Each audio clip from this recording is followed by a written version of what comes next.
Hi everyone, ఎంతో టేస్టీగా ఉండే టమాటా చట్నీ చేసేద్దాం పదండి.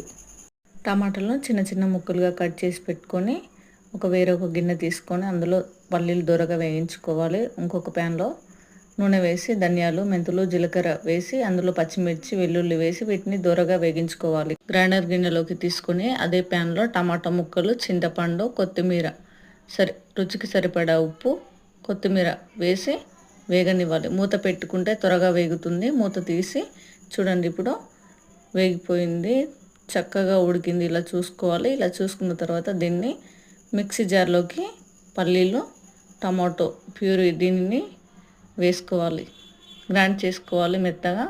ఇంకొక పోపు కోసం ఇంకొక గిన్నె పెట్టుకొని అందులో ఎండిన మిర్చి, జీలకర్ర, ఆవాలు, కరివేపాకు, కొంచెం పల్లీల ముద్ద, పసుపు. చూడండి, ఇప్పుడు గ్రైండ్ చేసి పెట్టుకున్న టమాటో ప్యూరీ ఎంతో టేస్టీగా ఉంటుందండి.